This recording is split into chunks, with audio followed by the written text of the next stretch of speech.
മുഖ്യമന്ത്രിയായ ശേഷമുള്ള ആദ്യ സന്ദർശനത്തിനായി പിണറായി വിജയൻ ഇന്ന് ദില്ലിയിലെത്തും. രാഷ്ട്രപതി, ഉപരാഷ്ട്രപതി, പ്രധാനമന്ത്രി എന്നിവരുമായി കൂടിക്കാഴ്ച നടത്തും. ദില്ലി മലയാളികൾ കേരള മുഖ്യമന്ത്രി പിണറായി വിജയന് സ്വീകരണം നൽകും. മുഖ്യമന്ത്രിയായ ശേഷം ആദ്യ സന്ദർശനത്തിനാണ് പിണറായി വിജയൻ ദില്ലിയിലെത്തുന്നത്. ദില്ലി കേരള ഹൗസിൽ ജീവനക്കാർ മുഖ്യമന്ത്രിക്ക് സ്വീകരണം നൽകും.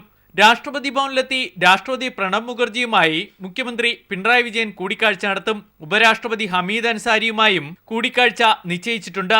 പ്രധാനമന്ത്രി നരേന്ദ്രമോദിയെയും കാണുന്നുണ്ട്. റേസ് കോഴ്സ് റോഡിലെ പ്രധാനമന്ത്രിയുടെ വസതിയിൽ വൈകുന്നേരം 4 മണിക്കാണ് മുഖ്യമന്ത്രിയുമായുള്ള കൂടിക്കാഴ്ച നിശ്ചയിച്ചിരിക്കുന്നത്. കേന്ദ്ര ധനകാര്യമന്ത്രി അരുൺ ജെയ്റ്റ്ലിയും പിണറായി വിജയനെ കാണും. 2 ദിവസത്തെ പോളിറ്റ് ബ്യൂറോ യോഗമടക്കം 3 ദിവസം കേരള മുഖ്യമന്ത്രി ദില്ലിയിലുണ്ടാകും. ദില്ലി മലയാളികൾ മുഖ്യമന്ത്രിക്ക് സ്വീകരണമൊരുക്കിയിട്ടുണ്ട്. മലയാളി അസോസിയേഷൻ ഭാരവാഹികളും മറ്റു പ്രമുഖരും സ്വീകരണ ചടങ്ങിൽ പങ്കെടുക്കും. News bureau, Delhi. മുഖ്യമന്ത്രി പിണറായി വിജയൻ 2 ദിവസത്തെ ദില്ലി യാത്രയ്ക്കായി തിരുവനന്തപുരത്ത് നിന്ന് പുറപ്പെട്ടു. പുലർച്ചെ തിരുവനന്തപുരം വിമാനത്താവളത്തിൽ നിന്നാണ് യാത്ര തിരിച്ചത്. വിവരങ്ങളുമായി ഷീജ ചേർന്നു. ഷീജ, പിണറായിയോടൊപ്പം മറ്റാരൊക്കെയുണ്ട്? കൂടുതൽ വിവരങ്ങൾ. ജോർജറ്റ്, മുഖ്യമന്ത്രിയായി ചുമതലയേറ്റ ശേഷം ആദ്യമായാണ് പിണറായി വിജയൻ ദില്ലിക്ക് പുറപ്പെട്ടിരിക്കുന്നത്. രാവിലെ 6 മണിയോടുകൂടി തന്നെ തിരുവനന്തപുരം വിമാനത്താവളത്തിൽ നിന്നും അദ്ദേഹം പുറപ്പെട്ടിട്ടുണ്ട്. അദ്ദേഹത്തിന്റെ പ്രിൻസിപ്പൽ സെക്രട്ടറിയുടെ ചുമതല കൂടി വഹിക്കുന്ന അഡീഷണൽ ചീഫ് സെക്രട്ടറി നളിനി നെറ്റോയും അദ്ദേഹത്തോടൊപ്പം ദില്ലിക്ക് പുറപ്പെട്ടിട്ടുണ്ട്. രാവിലെ രാഷ്ട്രപതി പ്രണബ് മുഖർജി, അതോടൊപ്പം തന്നെ ഉപരാഷ്ട്രപതി ഹമീദ് അൻസാരി, 4 മണിക്ക് പ്രധാനമന്ത്രി നരേന്ദ്രമോദി തുടങ്ങിയവരുമായി മുഖ്യമന്ത്രി കൂടിക്കാഴ്ച നടത്തും. അതോടൊപ്പം തന്നെ രാവിലെ 10:50 കൂടിയായിരിക്കും അദ്ദേഹം ദില്ലിയിൽ വിമാനമിറങ്ങുക. ഇതിനുശേഷം കേരള ഹൗസിൽ അദ്ദേഹത്തിന് സ്വീകരണം ഏർപ്പെടുത്തിയിട്ടുണ്ട്. ഏതായാലും അതിനുശേഷം നാളെ CPM PB യോഗത്തിൽ കൂടി പങ്കെടുത്ത ശേഷം 30-ാം തീയതി കൂടി ആയിരിക്കും മുഖ്യമന്ത്രി പിണറായി വിജയൻ തിരികെ തിരുവനന്തപുരത്തേക്ക് തിരിച്ചെത്തുക. ഷീജാണ് വിവരങ്ങൾ നൽകിയത്. ജിഷ വധക്കേസിൽ ADGP B സന്ധ്യയുടെ നേതൃത്വത്തിൽ അന്വേഷണം ആരംഭിച്ചു. അയൽവാസികളുടെ മൊഴി കേന്ദ്രീകരിച്ചാണ് അന്വേഷണം. മുൻ അന്വേഷണ സംഘത്തിന് ലഭിച്ച മൊഴിയും ഇപ്പോൾ ലഭിച്ച മൊഴിയും തമ്മിൽ വൈരുദ്ധ്യമുണ്ടോ എന്ന് പരിശോധിക്കും. അന്വേഷണത്തിന് നേതൃത്വം നൽകുന്ന ADGP B സന്ധ്യ അയൽവാസികളുടെയും ജിഷയുടെ അമ്മയുടെയും മൊഴി രേഖപ്പെടുത്തി. ജിഷ വധക്കേസ് അന്വേഷണം ഏറ്റെടുത്ത ദിവസം തന്നെ ADGP B സന്ധ്യ ആലുവ പോലീസ് ക്ലബ്ബിലെത്തുകയും പുതിയ അന്വേഷണ സംഘാംഗങ്ങളുടെയും പഴയ അന്വേഷണ സംഘാംഗങ്ങളുടെയും സംയുക്ത യോഗം വിളിച്ചു ചേർത്ത് അന്വേഷണ പുരോഗതി വിലയിരുത്തുകയും ചെയ്തിരുന്നു. തുടർന്ന് പെരുമ്പാവൂരിലെ ജിഷയുടെ വീട് അന്വേഷണ സംഘം സന്ദർശിച്ചു. കൊല നടന്ന വീടിനകം വിശദമായി പരിശോധിച്ച ശേഷം ADGP അയൽവാസികളുടെ മൊഴി രേഖപ്പെടുത്തി. ഇതിനുശേഷം ജിഷയുടെ അമ്മയുടെ മൊഴിയും എടുത്തു. അയൽവാസികളുടെ മൊഴികളിൽ വൈരുദ്ധ്യമുണ്ടോ എന്നാണ് ആദ്യഘട്ടത്തിൽ അന്വേഷണ സംഘം പരിശോധിക്കുന്നത്. മുഴുവൻ കാര്യങ്ങളും അന്വേഷണ സംഘത്തോട് പറയുന്നതിൽ അയൽവാസികൾ വിമുഖത കാണിക്കുന്നുണ്ടോ എന്ന സംശയവും അന്വേഷണ സംഘത്തിനുണ്ട്. ഭീഷണിപ്പെടുത്താതെയും സമ്മർദ്ദത്തിലാക്കാതെയും അയൽവാസികളെ വിശ്വാസത്തിലെടുത്തുകൊണ്ട് തുടർന്നും അവരുടെ മൊഴിയെടുക്കാനാണ് അന്വേഷണ സംഘത്തിന്റെ തീരുമാനം. അന്വേഷണത്തിൽ ക്ഷമയാണ് പ്രധാനമെന്നും കൂടുതൽ സമയം എടുത്തേക്കുമെന്നും ADGP B സന്ധ്യ പറഞ്ഞു. പേഷ്യൻസ് ആണ് ഇൻവെസ്റ്റിഗേഷൻ ഏറ്റവും ആവശ്യം. Takes time. പിന്നെ ഇൻവെസ്റ്റിഗേഷൻ നിങ്ങൾക്കറിയാമല്ലോ, രഹസ്യ സ്വഭാവമുള്ളതാണ്. അത് കോടതിക്കായിരിക്കും പോകുന്നത്. അതേസമയം മുൻ അന്വേഷണ സംഘത്തിലുണ്ടായിരുന്ന Aluva rural SP Yathish Chandra, Perumbavoor DYSP Anilkumar, Kuruppampady CI Rajesh എന്നിവരെ ചുമതലയിൽ നിന്ന് മാറ്റി. പുതിയ അന്വേഷണ സംഘത്തിലുള്ള PN ഉണ്ണിരാജനെ ആലുവ റൂറൽ SP ആയും KS സുദർശനെ പെരുമ്പാവൂർ DYSP ആയും നിയമിച്ചു. ജിഷയുടെ വീട്ടിൽ ഒരിക്കൽ കൂടി ചെന്ന് കൂടുതൽ ഇഴകീറി പരിശോധിക്കാനും അന്വേഷണ സംഘം തീരുമാനിച്ചിട്ടുണ്ട്. പെരുമ്പാവൂരിൽ നിന്നും KM ഉമേഷ്. LDF ശക്തി കേന്ദ്രങ്ങളിൽ മനഃപൂർവ്വം ആക്രമണം നടത്തി വിജയത്തിന്റെ ശോഭ കെടുത്താനുള്ള ശ്രമമാണ് BJP RSS സംഘം നടത്തുന്നതെന്ന് LDF കണ്ണൂർ ജില്ലാ കമ്മിറ്റി. അക്രമികളെ ജനങ്ങൾക്ക് മുന്നിൽ തുറന്നു കാട്ടാൻ ജനകീയ സദസ്സുകൾ സംഘടിപ്പിക്കുമെന്ന് LDF നേതാക്കൾ വാർത്താസമ്മേളനത്തിൽ പറഞ്ഞു. കോൺഗ്രസ് RSS ഒത്തുകളിയാണ് ജില്ലയിലെ സംഘർഷങ്ങൾക്ക് പിന്നിലെന്നും പോലീസ് അക്രമികൾക്കെതിരെ കർശന നടപടി സ്വീകരിക്കണമെന്നും നേതാക്കൾ ആവശ്യപ്പെട്ടു. ഒരു കൊലപാതകം ഉൾപ്പെടെ നിരവധി അക്രമങ്ങൾ നടത്തിയ അക്രമകാരികളെ തുറന്നുകാട്ടുന്നതിന് ഇന്നു മുതൽ ഒരാഴ്ചക്കാലം വിപുലമായ ജനസദസ്സുകൾ സംഘടിപ്പിക്കുമെന്ന് LDF ജില്ലാ കമ്മിറ്റി അറിയിച്ചു.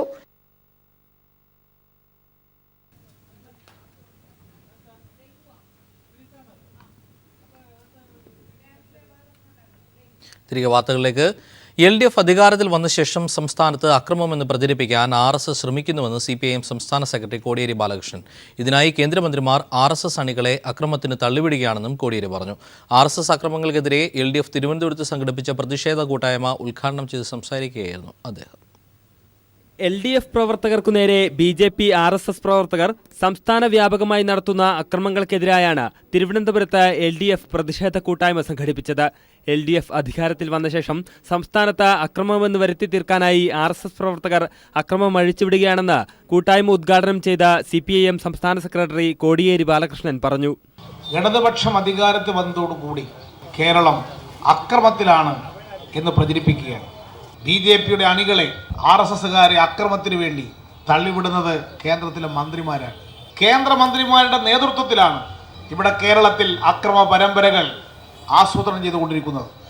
കേന്ദ്രത്തിൽ BJPയാണ് ഭരിക്കുന്നത് എന്നതിൻ്റെ ബലത്തിലാണ് അവരുടെ അനുയായികൾ അക്രമത്തിൽ ഇന്നിറങ്ങിയിരിക്കുന്നത്. RSSകാർ ഈ കേരളത്തിൽ കലാപമുണ്ടാക്കുന്നതിന് ഒത്താശ ചെയ്തുകൊണ്ടിരിക്കുകയാണ് ഇവിടുത്തെ കോൺഗ്രസ് നേതൃത്വം ചെയ്യുന്നത്. LDF മന്ത്രിസഭയെ അട്ടിമറിക്കാനാണ് RSS ഉൾപ്പെടെയുള്ള കമ്മ്യൂണിസ്റ്റ് വിരുദ്ധരുടെ ശ്രമം. അതിന് ജനങ്ങൾ അനുവദിക്കില്ല. അമിത്ഷാ ആസൂത്രണം ചെയ്ത അക്രമങ്ങളാണ് ഇപ്പോൾ നടക്കുന്നത്.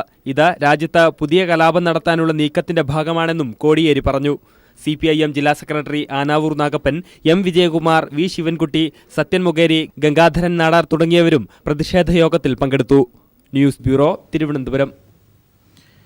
കേരളത്തിൽ BDJS-ഉമായി സഖ്യം തുടരാൻ തീരുമാനിച്ച് BJP കേന്ദ്ര നേതൃത്വം. സംസ്ഥാന നേതൃത്വത്തിന്റെ എതിർപ്പ് കാര്യമാക്കാതെയാണ് സഖ്യം തുടരുക.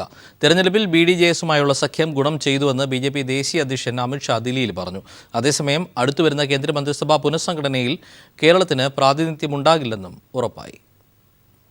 മൂന്നാം വർഷത്തിലേക്ക് മോദി സർക്കാർ കടക്കുന്നതിന്റെ പശ്ചാത്തലത്തിൽ ദില്ലി BJP ദേശീയ ആസ്ഥാനത്ത് വിളിച്ചു ചേർത്ത വാർത്താ സമ്മേളനത്തിലാണ് കേരളത്തിലെ സഖ്യത്തെക്കുറിച്ച് അമിത്ഷാ വ്യക്തമാക്കിയത്. BDJS-ഉമായി ഉണ്ടായ തെരഞ്ഞെടുപ്പ് സഖ്യം തുടരും. കേരളത്തിൽ അക്കൗണ്ട് തുറക്കുന്നതടക്കം സഖ്യത്തിന്റെ ഗുണമായി. സംസ്ഥാന നേതൃത്വത്തിലുള്ള എതിർപ്പ് കാര്യമാക്കാതെയാണ് BDJS-ഉമായുള്ള സഖ്യം തുടരുമെന്ന് അമിത്ഷാ അറിയിക്കുന്നത്. हमारा अलायंस बरोबर चलेगा और अच्छे से चल रहा है. 5 സംസ്ഥാനങ്ങളിലെ തെരഞ്ഞെടുപ്പിൽ ആസാമിൽ സർക്കാർ രൂപീകരിക്കാൻ കഴിഞ്ഞതും വലിയ നേട്ടമായാണ് കാണുന്നതെന്ന് അമിത്ഷാ പറഞ്ഞു. അയോധ്യയിൽ ബജറംഗദൾ പ്രവർത്തകർ ആയുധാഭ്യാസം നടത്തിയ ചോദ്യത്തെക്കുറിച്ച് അവർ BJP അല്ലെന്നായിരുന്നു അമിത്ഷായുടെ മറുപടി. അതേസമയം അടുത്തുവരുന്ന കേന്ദ്രമന്ത്രിസഭയിൽ കേരളത്തിന് പ്രാതിനിധ്യമുണ്ടാകില്ലെന്ന് ഉറപ്പായി. കേന്ദ്ര സ്പോർട്സ് മന്ത്രി സർബാനന്ദ സോനോവാൾ ആസാം മുഖ്യമന്ത്രിയായ ശേഷം വന്ന ഒഴിവ് നികത്തുക എന്ന ലക്ഷ്യത്തോടെ അടുത്തുതന്നെ കേന്ദ്രമന്ത്രിസഭ പുനഃസംഘടനയുണ്ടാകും. മറ്റു മന്ത്രി കസേരകളിലും ഇളക്കമുണ്ടാകുമെന്നാണ് സൂചന. കേരളത്തിൽ നിന്ന് നാമനിർദ്ദേശം ചെയ്യപ്പെട്ട 2 MPമാരുണ്ട്. ഇവരെല്ലാവർക്കും മന്ത്രിസ്ഥാനമുണ്ടാകില്ല. News bureau, Delhi. സാഹിത്യ പരിഷത്ത് 53-ാം സംസ്ഥാന സമ്മേളനത്തിന് കൊല്ലത്ത് തുടക്കമായി. 3 ദിവസം നീണ്ടു നിൽക്കുന്ന സമ്മേളനം UNDP ഡയറക്ടർ G പത്മനാഭൻ ഉദ്ഘാടനം ചെയ്തു. 3 ദിവസം നീണ്ടു നിൽക്കുന്ന സമ്മേളനത്തിൽ 450 പ്രതിനിധികളാണ് പങ്കെടുക്കുന്നത്. വികസനം, വിദ്യാഭ്യാസം, പരിസരം, ആരോഗ്യം, ലിംഗനീതി തുടങ്ങിയ വിഷയങ്ങളെ സംബന്ധിച്ച് സമ്മേളനം ചർച്ച ചെയ്യുന്നു. ജീവിത ദുരിതങ്ങൾ പുതിയ രൂപത്തിൽ സമൂഹത്തെ ഗ്രസിക്കുമ്പോൾ ശാസ്ത്ര അവബോധവും യുക്തിചിന്തയും പ്രശ്നപരിഹാരത്തിന് വെളിച്ചമാകണമെന്ന് പരിഷത്ത് ആവശ്യപ്പെടുന്നു. സമ്മേളനം UNDP ഡയറക്ടർ G പത്മനാഭൻ ഉദ്ഘാടനം ചെയ്തു. അതിന്റെ കൂടെ ഈ മുകളിലുള്ള സോയിൽ എറോഷൻ വന്നു കഴിഞ്ഞിട്ട് ഈ പല ഈ നദികളുടെ ബെഡിന്റെ ഇതിൽ റിവർ ബെഡിൽ സിൽറ്റേഷൻ വന്നിട്ട് അതിന്റെ ലെവൽ വാട്ടർ ക്യാരിയിങ് കപ്പാസിറ്റി വളരെ കുറയും. അപ്പോൾ എന്ത് പറ്റുമെന്ന് വെച്ച് കഴിഞ്ഞാൽ കൂടുതൽ വെള്ളപ്പൊക്കം വരും. അത് ഒരു ട്രെൻഡാണ് അവിടെ.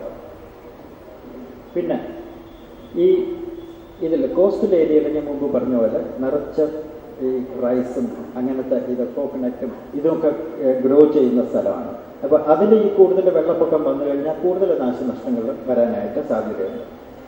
മന്ത്രിമാരായ Thomas Isaac, Harindranath, doctor B Iqbal, doctor B Jayaraman, doctor KN Ganesh തുടങ്ങി നിരവധി പ്രമുഖർ സെഷനുകളിൽ സംസാരിക്കുന്നു. ഞായറാഴ്ച ഉച്ചയോടെ സമ്മേളനം സമാപനമാകും. ന്യൂസ് ബ്യൂറോ, കൊല്ലം. കൊല്ലത്ത് നടക്കുന്ന ശാസ്ത്ര സാഹിത്യ പരിഷത്തിന്റെ സംസ്ഥാന സമ്മേളനത്തിൽ വിളമ്പുന്ന ഭക്ഷണത്തിന് ഒരു പ്രത്യേകതയുണ്ട്. സ്വന്തമായി കൃഷി ചെയ്തെടുത്ത അരിയും പച്ചക്കറിയും ഉപയോഗിച്ചാണ് 600ഓളം വരുന്ന ആൾക്കാർക്ക് ഭക്ഷണം വിളമ്പുന്നത്. 3 ദിവസമായി കൊല്ലത്ത് നടക്കുന്ന സമ്മേളനത്തിന് കൃത്യം 1 വർഷം മുമ്പ് തന്നെ സമ്മേളനത്തിനുള്ള ഭക്ഷണ സാധനങ്ങൾക്കായി പരിഷത്ത് പ്രവർത്തകരുടെ നേതൃത്വത്തിൽ കൃഷി തുടങ്ങിയിരുന്നു. ചടയമംഗലം, കരുനാഗപ്പള്ളി, അഞ്ചൽ എന്നീ സ്ഥലങ്ങളിൽ 11 ഏക്കറിൽ നെൽകൃഷി നടത്തി. ജില്ലയിലെ 3000-ഓളം പരിഷത്ത് പ്രവർത്തകർ സമ്മേളനത്തിന് 3 മാസം മുമ്പ് പച്ചക്കറി കൃഷിയും തുടങ്ങിയിരുന്നു. പയർ, ചീര, കോവയ്ക്ക, മുരിങ്ങയില, ചേന, ചക്ക തുടങ്ങി നമ്മുടെ പറമ്പുകളിൽ നിന്ന് ലഭിക്കുന്ന സാധനങ്ങൾ ഉപയോഗിച്ചാണ് ചോറിനുള്ള കറികൾ തയ്യാറാക്കുന്നത്.